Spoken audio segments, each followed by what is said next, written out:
So welcome to another Thursday on the Pagan Perspective. I'm Yanka, and continuing this month, we are covering different topics.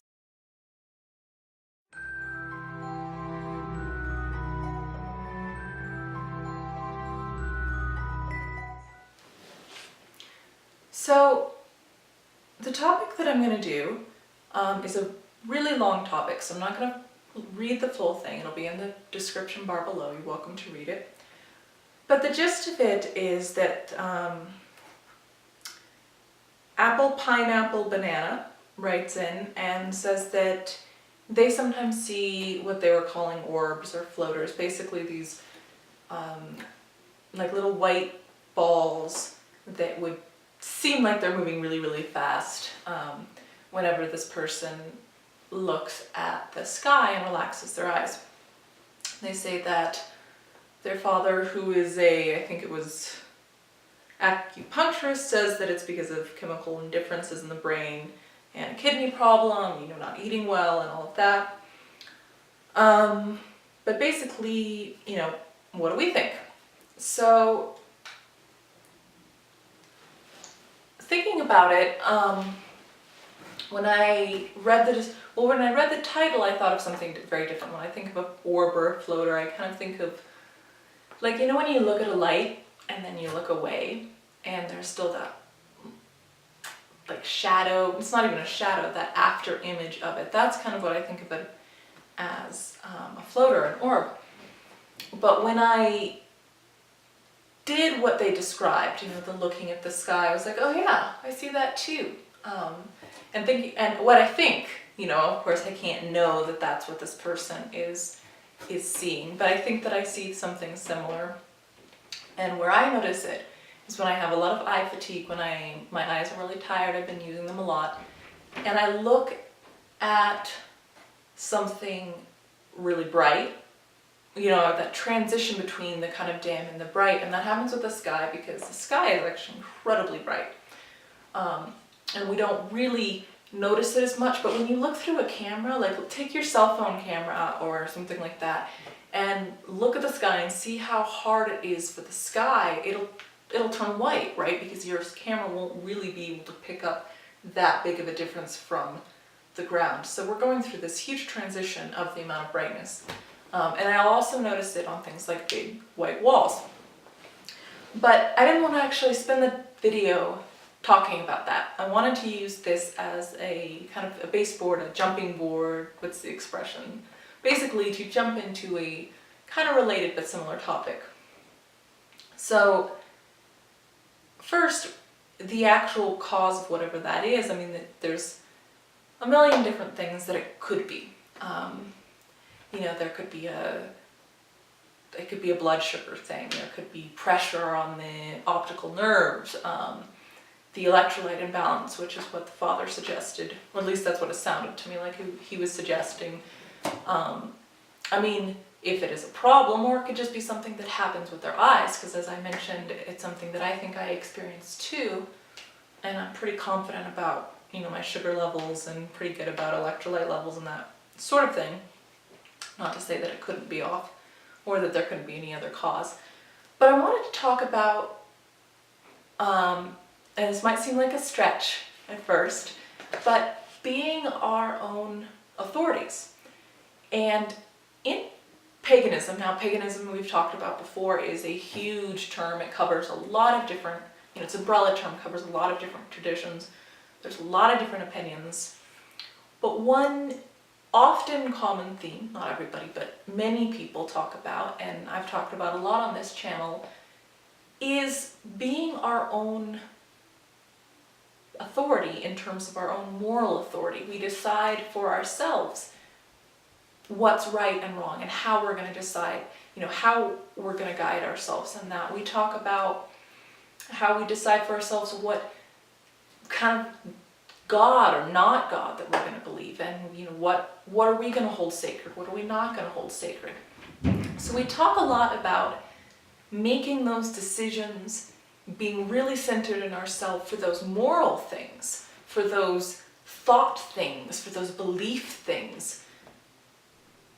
And somewhere where I see a lot of disconnect, I'm not saying that this happens with everybody, but in the kind of the culture at large, the larger, particularly the United States and many of the Western countries, something that I observe as being very common is that when it comes to authority about our own bodies, about our lifestyles and health and food and diet and all of that, we often give our authority away.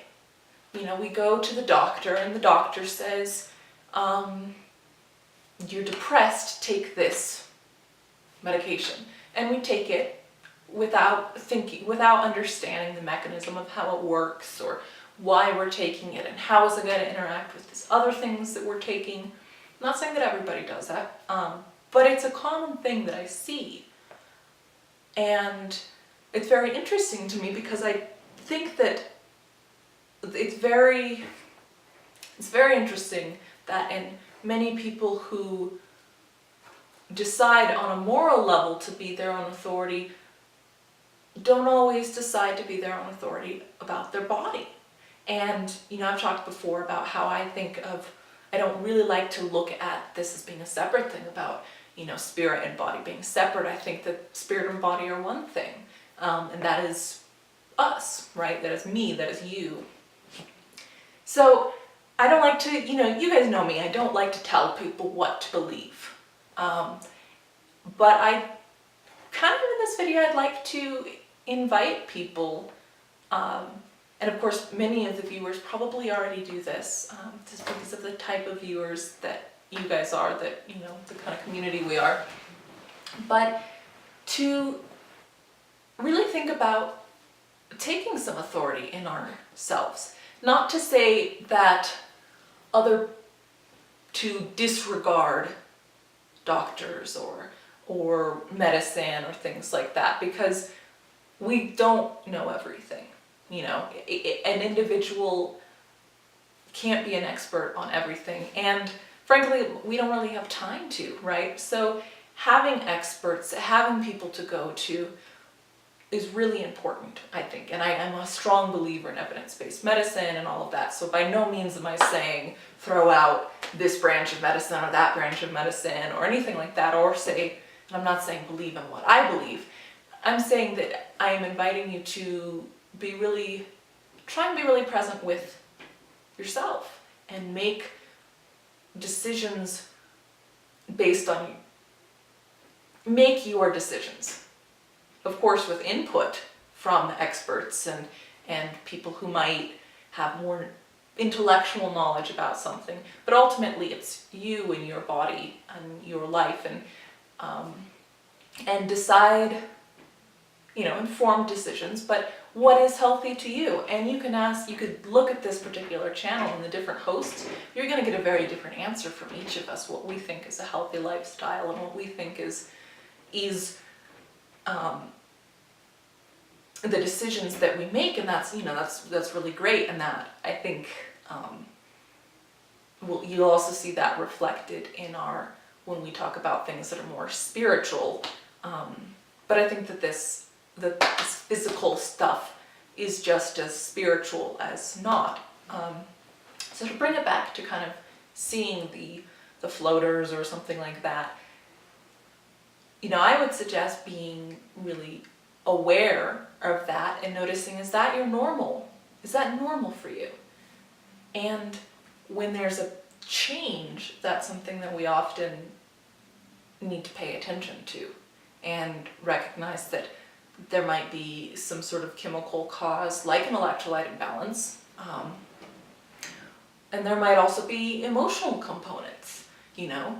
But if one isn't really present with themselves about what is their normal state, noticing that change is really hard. So I think that's part of being one's own authority on a physical level, as well as on a spiritual and moral and decision and thought kind of level. Also being your own person.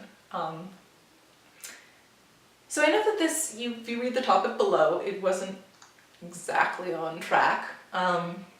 but I thought it was really kind of important to talk about and share and see. As always, what do you guys think? I certainly don't want to tell you what to believe, and I'm always very interested in hearing kind of your response and thoughts, whether it's through the messages or the comments below or private messages. So yeah, what do you guys think? Hope you have a wonderful week.